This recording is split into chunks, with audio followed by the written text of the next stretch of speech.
Good morning and welcome to the Morning Scoop for Wednesday, November 18th. This is your daily Buckeye Fix. I'm Tom Orr. The Indiana game is 3 days away, and the game against Michigan is in 24 days. Now, normally that Michigan game is the one standing between Ohio State and the Big Ten championship game. This year, it's suddenly looking like the one against the Hoosiers is going to be the one they have to win to get back to Indianapolis.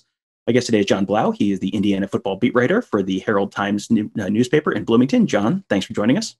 Thanks for having me. And, we can get into some of the specific details on this Indiana team in a minute. But first of all, I'm friends with some Indiana grads, and Bloomington has normally turned most of its attention to basketball by this point in November. So what is the level of excitement like around town and across the fan base for the football team this week? Yeah, I don't know if people are joking or if they're serious, but they keep saying it's a football school now. So I think people are pretty excited. This is historic, the way they've started this season, 4-0. In conference. Is the first time they've done that since 1987. So that's the Bill Mallory years. If you're an IU fan, it's a pretty big deal. Those were the years when they actually beat Ohio State. 87 and 88. Back in that day, they were actually able to be competitive with the best teams in the conference. And I think that's kind of the excitement. Obviously, it's a little ironic or not fun that there's no fans in the stands. They probably would have been able to tear the goalposts down at some point with some of these wins. That's what Tom Allen said. But definitely still a lot of excitement. I know a lot of people are really excited watching this team on TV.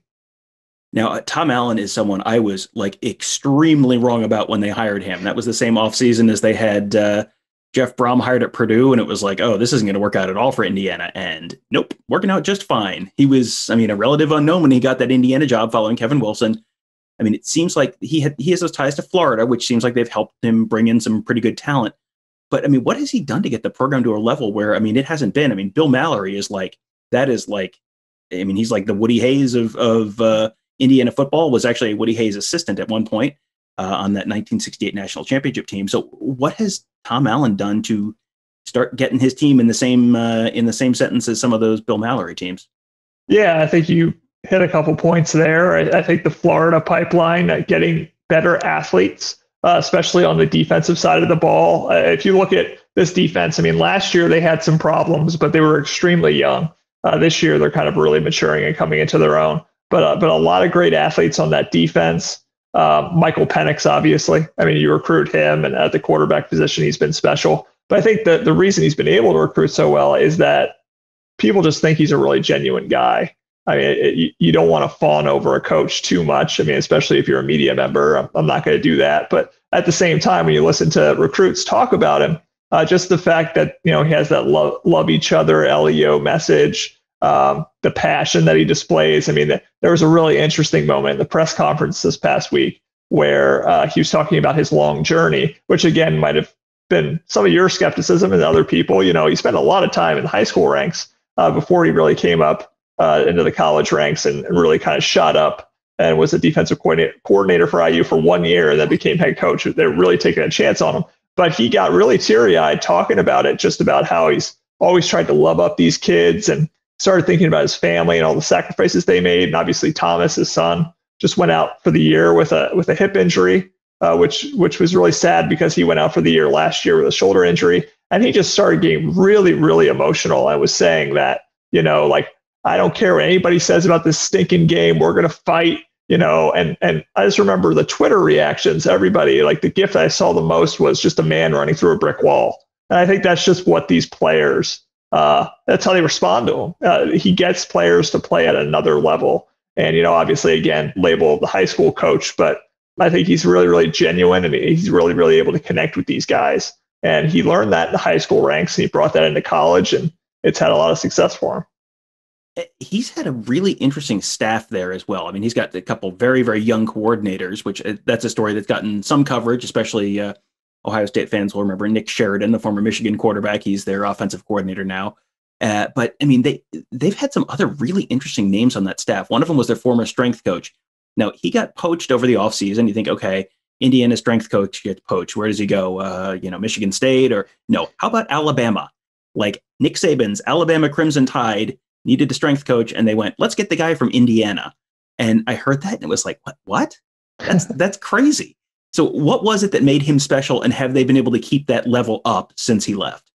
Yeah, Dave Blue and also his partner, Matt Ray, who is the speed guy. They were both considered just really, ahead of the curve in terms of, data, in terms of just obviously a very science-based approach to how you do strength training. They would all, I mean, it was kind of their shtick, but they would never say what players had in the 40. It wasn't a 4.640. It was they run 20 something miles per hour or whatever it was miles per hour. They're measuring force in terms of like different angles, like what muscles are you activating here, and how much force are you getting, and change direction, and just like really just down to the finest details, measuring what athletes are able to do and the strength program, and then also out in the field doing conditioning and all that. And when Dave Ballou was hired away by Alabama, it was a shock to the system for IU football. They lost a few other assistants as well. I had some others really, go other places because of the success that they were having. And Tom Allen said, hey, when we're losing guys to Alabama, we must be doing something right. And they ended up replacing Dave Ballou with Aaron Wellman, who was the strength coach for the New York Giants. So, they lose a guy to Alabama. They end up poaching a guy from the NFL, and they gave him a very rich contract, more than $700,000 a year, which is, among the best in college football. And so that was an investment that, IU athletics put into the football program. They said, we want to keep that at the same level. And the way IU started, at 4-0 on the year, it seems like the strength program did a pretty good job getting them ready. So they definitely invested in that place. I mean, how important strength coaches are. That was a really good hire. Yeah, I think that some people who don't follow the sport super, super closely day to day don't realize, like, the strength coach, when it is not in season, the strength coach is he's essentially the head coach for the program when they're not in season. Like, he's the one that sees the players the most day to day during the off season. So that is a huge, huge position within every program in the country. Coming into this year, I felt like I was like overly optimistic about Indiana's chances. Like, this is going to be the year they're going to get over the hump. They're going to beat one of the two of the big boys in the East. And here we are, 4 games in the season. They've already got wins over Penn State, Michigan State, same season for the first time in program history. But ... those teams are combined 2-10 this year. So part of the surprising start may have to do with some of the quality of opposition. The Hoosiers have forced a bunch of turnovers, which is good. They've converted those into short fields, into touchdowns. So that's good. But how sustainable is that? So, I'm trying to come up with a way to ask this that isn't just, is Indiana for real? So I guess how sustainable is this success for Indiana right now?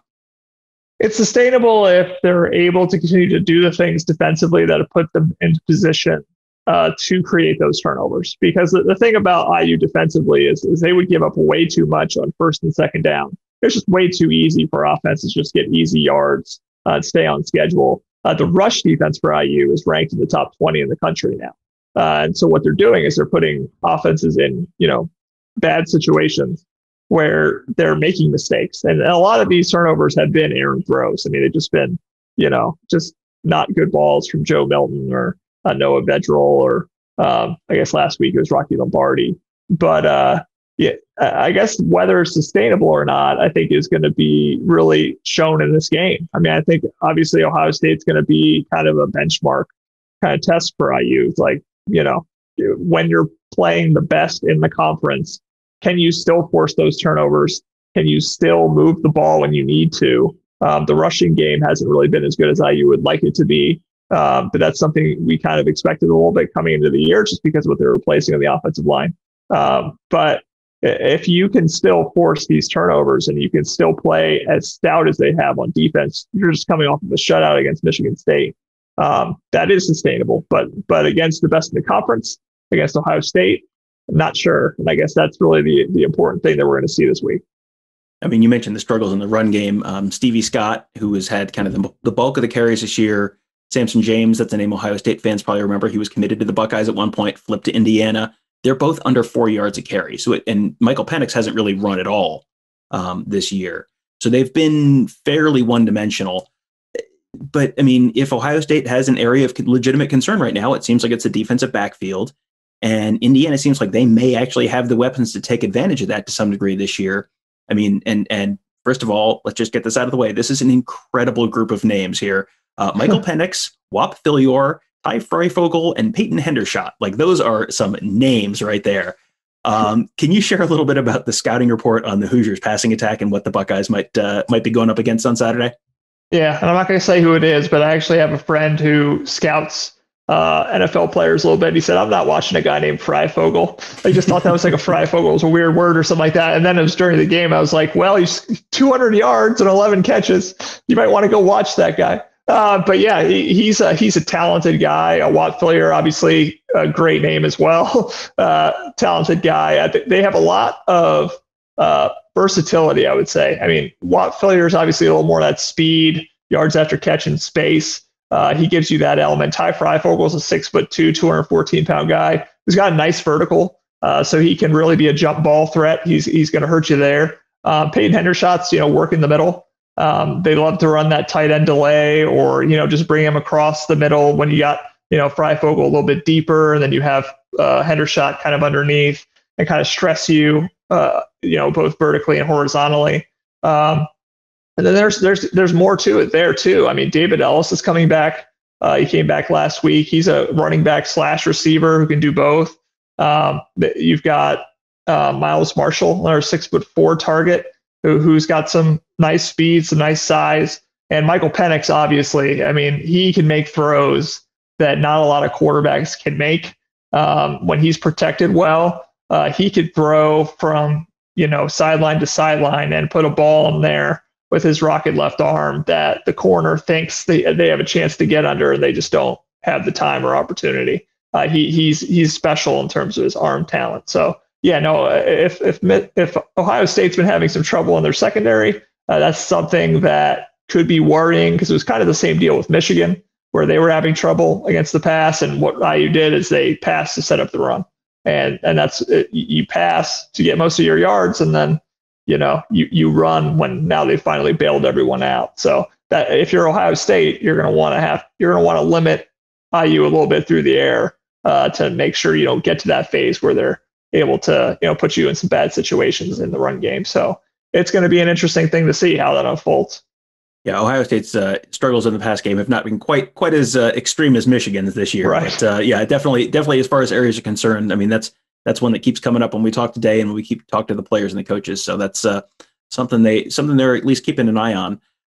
After watching a couple of Indiana games earlier in the week, it seems like Ohio State's best chance to really potentially lock down that passing attack would be if they can kind of overwhelm that offensive line and get some early pressure on Penix. I mean, how has that line played so far this season? I mean, is that the biggest area of concern for the offense for Indiana right now? It has to be, just because left tackle Caleb Jones missed last week for an unspecified reason. We don't know if he's going to be back this week as well. And so the left tackle now is a junior college transfer in his first year from Santa Rosa Community College, Luke Haggard, who is actually, I think he used to play tight end, if I'm remembering correctly. He's 6'7", 275 pounds. So he's not, traditional 295, 300-pound tackle. I mean, he's still got a little weight to put on. And he's the guy out there, left tackle right now. So how much can he, hold up against an Ohio State defensive line? Next to him is Dylan Powell, left guard, who's a Stanford grad transfer. So you have two new guys on that left side of that line. And then obviously, they haven't been giving up a ton of sacks because Mike Penix seems to get the ball out pretty quickly. He's pretty good at that. He's pretty aware of getting it out quick. But yeah, I mean, how is IU going to hold up against a team like Ohio State that has the talent it has on the edge and probably the depth of talent that it has? That's going to be a question, because I don't think IU's faced that level of that, other than obviously Kwity Paye from Michigan's obviously a really talented guy, but that's just one guy. Is it going to be waves of guys coming at them this time? Which is going to be interesting. Yeah, Ohio State with that 5 defensive end rotation that they run, that does tend to wear folks out as you get kind of later in the games. That's going to be something to keep an eye on as well for Ohio State fans. On the other side of the ball, before Allen got to Indiana as the defensive coordinator, I mean, I think we all remember the team chaos years where it seemed like every week it was like, all right, who's going to win this 45-38 Indiana game or 52-45 Indiana game? And then that has changed pretty dramatically since then. I mean, Tuesday, Ryan Day talked about how aggressive that defense is. I mean, they blitz a lot. They're doing it from all over the place. He said it's a real pain because you have no idea who's coming and when, but seems like pretty much always someone is coming. So is that a big piece of Tom Allen's game plan most weeks? Oh yeah, absolutely. I mean, I remember one play last week against Michigan State on a 3rd and 7. They brought 7 people. I mean, they blitzed 7. And so I'm from actually the Philadelphia area in New Jersey, and Jim Johnson was a guy for the Eagles that brought tons of pressure, and it reminded me of that. It was just like he just sent the house on 3rd and 7, and they do that. And they're going to bring safeties, they're going to bring corners. They often bring linebackers. Micah McFadden, also Cam Jones, who we're not quite certain of his status. He took a hard hit last week on a targeting. But yeah, they're going to bring them from everywhere. Tywan Mullen, the corner, had 2.5 sacks against Rutgers. I mean, they were able to get him back there early and often. And they just do a good job of disguising it. I mean, they don't really show you who's coming. That they will blitz from like 10, 15 yards away, just to not give you any hint that they're coming. They mix up coverages, which has been a really big deal this year. So they're not just strictly playing man behind their blitzes. They're playing zones and making the quarterback think for a second, and then thinking for a second, the pressure's been getting home a little more. So yeah, no, you're going to see guys coming from every single direction and place, and it's going to be interesting to see how disciplined they are in it, and if it gets home, because obviously Justin Fields is a guy who can make plays with his legs. Now, this is a matchup of top 10 teams. So you think, this must be a very close point spread. Not so much this week. Ohio State is a 3-touchdown favorite. So what does Indiana have to do this weekend to pull off the upset in Columbus? Yeah, I think it's what we were talking about earlier. I think takeaways continue to be the big thing. I mean, if they can force Justin Fields into some mistakes, if they can strip the ball away and certain times and kind of really swing momentum for themselves, that gives them a chance to win the game. If they're not forcing any turnovers and it's strictly just a battle of who wins in the trenches and who's able to make more plays, that's going to be a hard one for IU to win, obviously, just because of the talent that Ohio State has. Not saying it can't happen. I mean, obviously, if Michael Penix is able to throw for 400 yards and the defense continues to stop the run the way they have and continue to play well on 3rd downs well enough, they can win. But I think they really need to continue the trend of forcing turnovers and kind of limiting possessions and keeping their defense off the field as much as possible. And on the other side, if this is really like going to go off the rails for Indiana, what is the big red flag to you that is going to be the indication that like, oh no, this is not going to be their day? Yeah, I mean, I think if Michael Penix, we were talking about the offensive line, if Luke Haggard is getting overwhelmed at left tackle, or if either tackle is getting overwhelmed and all of a sudden they're giving up, multiple sacks and Michael Penix is running for his life, that's going to be a tough thing to overcome for IU. So when we're watching the offensive line, seeing how that's going, and obviously I think again going back to the turnover thing, if Penix did have 2 interceptions last week, if he's throwing picks again this week, 2 or 3 of them, that could put them in a really, really tough spot, especially against Ohio State. So the offensive line, how they protect Penix, and then also the turnover battle, can they not also give up turnovers, which would be a big deal. All right, Jon, let people know where they can find you on Twitter and where they can find your work at the Herald-Times. Yeah, so my Twitter handle is Jon_Blau. So it's Jon. There's no H in there. And Blau is B as in boy, LAU. And then in terms of my work, we have a blog, which is the HoosierSportsReport.com. You can go there, or you can go to HoosierTimes.com /Herald Times. And it should be there as well. All right. Well, Jon, thank you very much for joining us. Appreciate your insight into a suddenly really intriguing and exciting game that everyone has circled on their calendar, just like we all expected 2 months ago, right?